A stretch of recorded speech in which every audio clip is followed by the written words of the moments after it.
Hello friends, welcome to GK mind game. ಪ್ರಶ್ನೆಗಳ ಸಂಪೂರ್ಣ ಮಾಹಿತಿಗಾಗಿ ವಿಡಿಯೋನ ಎಲ್ಲೂ ಸ್ಕಿಪ್ ಮಾಡದೆ ಕಂಪ್ಲೀಟ್ ಆಗಿ ನೋಡಿ.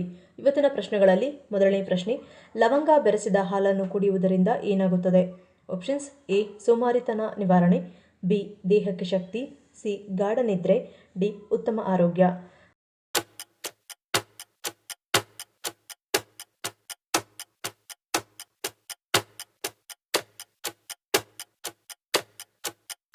ಸರಿಯಾದ ಉತ್ತರ ಆಪ್ಷನ್ ಎ ಮತ್ತು ಬಿ. ಲವಂಗದಲ್ಲಿ ಕ್ಯಾಲ್ಸಿಯಂ ಇದ್ದು ಇದನ್ನು ಹಾಲಿನೊಂದಿಗೆ ಬೆರೆಸಿ ಕುಡಿಯುವುದರಿಂದ ಕ್ಯಾಲ್ಸಿಯಂನ ಗುಣಮಟ್ಟ ಹೆಚ್ಚಾಗುತ್ತದೆ. ಇದನ್ನು ಕುಡಿಯುವುದರಿಂದ ಮೂಳೆಗಳು ಮತ್ತು ಹಲ್ಲುಗಳು ಬಲವಾಗಿರುತ್ತವೆ.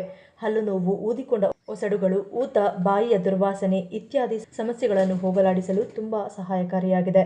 ಹಾಗೆಯೇ ಲವಂಗ ಬೆರೆಸಿದ ಹಾಲನ್ನು ಕುಡಿಯುವುದರಿಂದ ದೇಹಕ್ಕೆ ಶಕ್ತಿ ಸಿಗುತ್ತದೆ, ಆಯಾಸ ಮತ್ತು ಸೋಮಾರಿತನ ದೂರವಾಗುತ್ತದೆ. ಇದರಲ್ಲಿರುವ ಕ್ಯಾಲ್ಸಿಯಂ ಮತ್ತು ಪೊಟ್ಯಾಷಿಯಂ ದೇಹಕ್ಕೆ ಹೊಸ ಶಕ್ತಿಯನ್ನು ನೀಡುತ್ತದೆ. ಎರಡನೇ ಪ್ರಶ್ನೆ, ಅಸ್ತಮಾ ಸಮಸ್ಯೆ ಇರುವವರು ಯಾವುದನ್ನು ಕುಡಿಯುವುದು ಆರೋಗ್ಯಕರ? Options: A. Green tea, B. ಕಷಾಯ, ಸಿ. Black coffee, D. ಹಾಲು.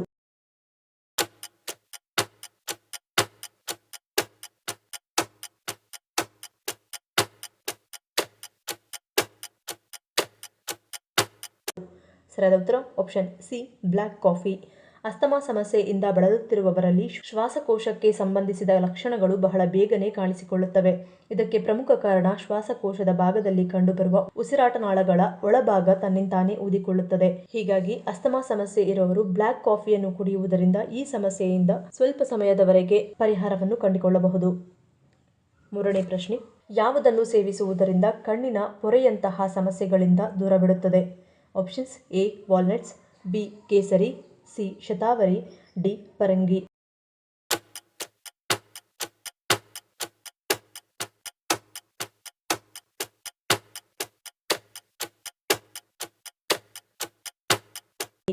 ಸರಿಯಾದ ಉತ್ತರ ಆಪ್ಷನ್ ಬಿ.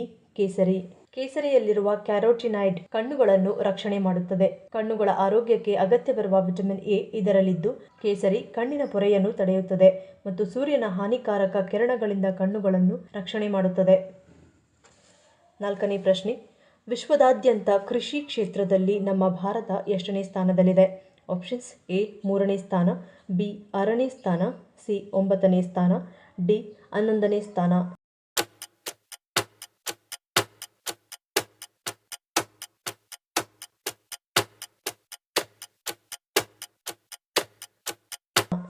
ಸರಿಯಾದ ಉತ್ತರ ಆಪ್ಷನ್ ಡಿ. 11ನೇ ಸ್ಥಾನ. ನಮ್ಮ ಭಾರತವು ಸುಮಾರು 60% ಕೃಷಿ ಭೂಮಿಯನ್ನು ಹೊಂದಿರುವ ಈ ಪಟ್ಟಿಯಲ್ಲಿ 11ನೇ ಸ್ಥಾನದಲ್ಲಿದೆ.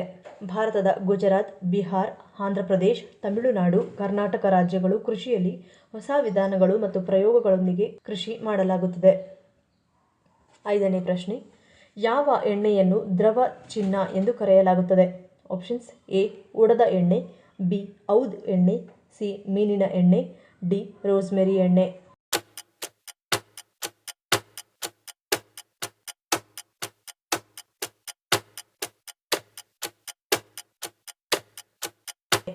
ಸರಿಯಾದ ಉತ್ತರ ಆಪ್ಷನ್ ಬಿ. ಔದ್ ಎಣ್ಣೆ. ಅಗರ್ವುಡ್ ಮರದ ಎಣ್ಣೆಯನ್ನು ದ್ರವದ ಚಿನ್ನ ಎಂದು ಕರೆಯಲಾಗುತ್ತದೆ. ಔದ್ ಎಣ್ಣೆಯನ್ನು ಈ ಮರದಿಂದ ತಯಾರಿಸಲಾಗುತ್ತದೆ. ಈ ತೈಲವನ್ನು ಸುಗಂಧಿ ಮತ್ತು ಸುಗಂಧ ದ್ರವ್ಯಗಳ ತಯಾರಿಕೆಯಲ್ಲಿ ಬಳಸಲಾಗುತ್ತದೆ. ಈ ಕಾರಣಕ್ಕಾಗಿ ಅದರ ತೈಲವು ತುಂಬಾ ದುಬಾರಿಯಾಗಿದ್ದು 1 ಕಿಲೋಗ್ರಾಂ ಔದ್ ಎಣ್ಣೆಯನ್ನು ಖರೀದಿಸಲು ನೀವು 25 ಲಕ್ಷ ರೂಪಾಯಿಯನ್ನು ಖರ್ಚು ಮಾಡಬೇಕಾಗುತ್ತದೆ. ಆರನೇ ಪ್ರಶ್ನೆ, ಚರ್ಮದ ಅಲರ್ಜಿ ಸಮಸ್ಯೆಯಿಂದ ಬಳಲುತ್ತಿರುವವರು ಯಾವುದನ್ನು ಹಚ್ಚುವುದರಿಂದ ಅಲರ್ಜಿ ಸಮಸ್ಯೆ ಕ್ರಮೇಣ ಕಡಿಮೆಯಾಗುತ್ತದೆ? Options: A. ಶ್ರೀಗಂಧ, ಬಿ. ಅರಿಶಿಣ, ಸಿ. ಹಸಿ ಹಾಲು, ಡಿ. ಮುಲ್ತಾನಿ ಮಿಟ್ಟಿ.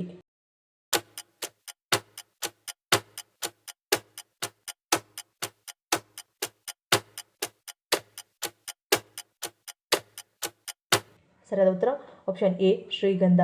ಚರ್ಮದ ಅಲರ್ಜಿಯಿಂದ ಬಳಲುತ್ತಿರುವವರು ಶ್ರೀಗಂಧವನ್ನು ಬಳಸಿದರೆ ಪರಿಣಾಮ ಬೀರುತ್ತದೆ. 1 ಟೀ ಚಮಚ ನಿಂಬೆಹಣ್ಣಿನ ರಸದೊಂದಿಗೆ ಶ್ರೀಗಂಧದ ಪುಡಿಯನ್ನು ಬೆರೆಸಿ ಅಲರ್ಜಿ ಇರುವ ಚರ್ಮದ ಮೇಲೆ ಲೇಪಿಸುತ್ತಾ ಬಂದರೆ ಈ ಅಲರ್ಜಿ ಸಮಸ್ಯೆ ಕ್ರಮೇಣ ಕಡಿಮೆಯಾಗುತ್ತದೆ.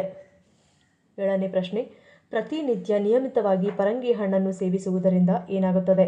Options: A. ತೂಕ ನಷ್ಟ, ಬಿ. Immunity booster, C. ಎದೆಹಾಲು ವೃದ್ಧಿ, ಡಿ. ಮೇಲಿನ ಎಲ್ಲವೂ.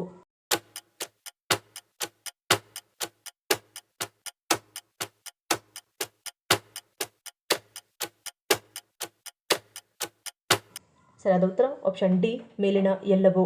ಪ್ರತಿದಿನ ನಿಯಮಿತವಾಗಿ ಪರಂಗಿ ಹಣ್ಣನ್ನು ಸೇವಿಸುವುದರಿಂದ ಶರೀರದಲ್ಲಿ ರೋಗನಿರೋಧಕ ಶಕ್ತಿ ಹೆಚ್ಚುತ್ತದೆ. ಅತಿಯಾದ ಬೊಜ್ಜಿನಿಂದ ಬಳಲುತ್ತಿರುವವರು ಈ ಹಣ್ಣನ್ನು ಸೇವಿಸುವುದರಿಂದ ಹೆಚ್ಚು ಪರಿಣಾಮವನ್ನು ಬೀರುತ್ತದೆ. ಹಾಗೆಯೇ ಬಾಣಂತಿಯರು ಸೇವಿಸುವುದರಿಂದ ಎದೆಹಾಲಿನ ಉತ್ಪತ್ತಿ ಹೆಚ್ಚಾಗುತ್ತದೆ. 8ನೇ ಪ್ರಶ್ನೆ, ಮಕ್ಕಳಲ್ಲಿ ಮೂತ್ರ ವಿಸರ್ಜನೆಯಾಗದೆ ನರಳುತ್ತಿದ್ದರೆ ಏನು ಮಾಡುವುದರಿಂದ ಈ ಸಮಸ್ಯೆ ದೂರವಾಗುತ್ತದೆ? ಆಪ್ಷನ್ಸ್ ಎ ವೀಳ್ಯದೆಲೆ ಶಾಖ, ಬಿ ಬಜೆ ಸೇವನೆ, ಸಿ ಬಿಸಿ ನೀರು ಶಾಖ, ಡಿ ಐಸ್ ಪ್ಯಾಕ್.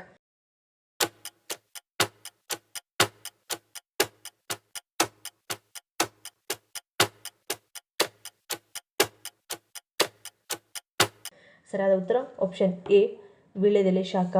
ವೀಳ್ಯದೆಲೆಗೆ ಹರಳೆಣ್ಣೆಯನ್ನು ಹಚ್ಚಿ ಅದನ್ನು ಬಿಸಿ ಮಾಡಿ ಹೊಟ್ಟೆ ಉಬ್ಬರದಿಂದ ನರಳುತ್ತಿರುವ ಮಗುವಿನ ಹೊಟ್ಟೆಗೆ ಕಾವು ಕೊಟ್ಟರೆ ನೋವು ಮಾಯವಾಗಿ ಮೂತ್ರ ಸುಲಭವಾಗಿ ವಿಸರ್ಜನೆಯಾಗುತ್ತದೆ. 9ನೇ ಪ್ರಶ್ನೆ, ಯಾವ ನದಿಯು ಭಾರತವನ್ನು 2 ಭಾಗಗಳಾಗಿ ವಿಂಗಡಿಸುತ್ತದೆ? Options A Tunga, B Brahmaputra, C Godavari, D Narmada.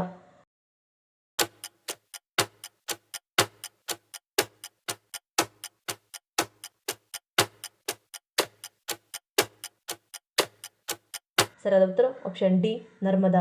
Narmada ನದಿಯು ಭಾರತವನ್ನು ಮಧ್ಯ ಎತ್ತರದ ಪ್ರದೇಶಗಳು ಮತ್ತು ಡೆಕ್ಕನ್ ಪ್ರಸ್ಥಭೂಮಿಯಾಗಿ ವಿಭಜಿಸುತ್ತದೆ. ಈ ನದಿಯು ಭಾರತದ ಮಧ್ಯಪ್ರದೇಶ್, ಮಹಾರಾಷ್ಟ್ರ ಮತ್ತು ಗುಜರಾತ್ ರಾಜ್ಯಗಳಲ್ಲಿ ಹರಿಯುತ್ತದೆ.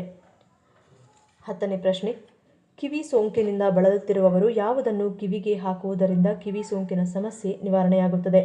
ಆಪ್ಷನ್ಸ್ ಎ ಬೆಳ್ಳುಳ್ಳಿ ಎಣ್ಣೆ, ಬಿ ಹರಳೆಣ್ಣೆ, ಸಿ ಮಾವಿನ ಎಲೆಯ ರಸ, ಡಿ ರಟಾಣಿ ಎಲೆ ರಸ.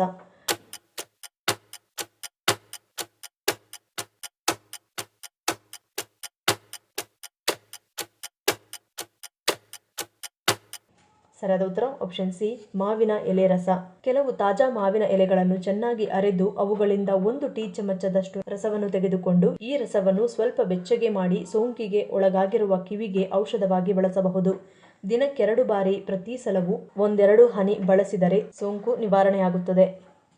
ಮುಂದಿನ ಪ್ರಶ್ನೆ, ಟೀ ಅಥವಾ ಕಾಫಿ ಯಾವುದನ್ನು ಕುಡಿಯುವುದು ಆರೋಗ್ಯಕ್ಕೆ ಒಳ್ಳೆಯದು? Options A tea, B coffee, C A ಮತ್ತು ಬಿ, ಡಿ ಎ ಅಥವಾ ಬಿ.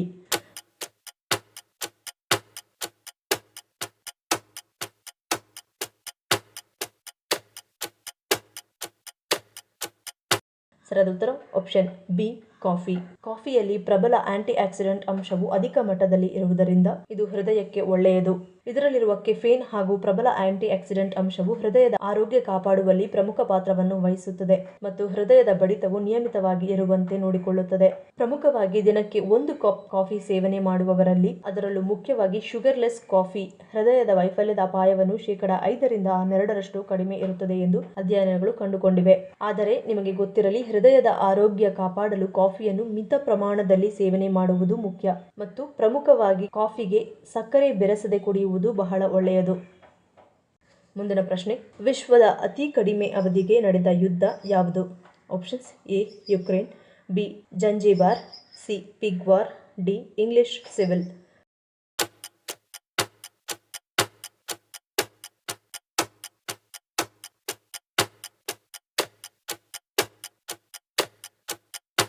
ಸರಿಯಾದ ಉತ್ತರ ಆಪ್ಷನ್ ಬಿ ಜಂಜಿಬಾರ್. ಬ್ರಿಟಿಷ್ ಮತ್ತು ಪೂರ್ವ ಆಫ್ರಿಕಾದ ಜಂಜಿಬಾರ್ ದ್ವೀಪ ಸುಲ್ತಾನರ ನಡುವಿನ ಯುದ್ಧವು ಕೇವಲ 38 ನಿಮಿಷಗಳ ಕಾಲ ನಡೆಯಿತು. ಆದ್ದರಿಂದ ಇದನ್ನು ವಿಶ್ವದ ಅತಿ ಕಡಿಮೆ ಅವಧಿಗೆ ನಡೆದ ಯುದ್ಧ ಎಂದು ಹೇಳಲಾಗುತ್ತದೆ.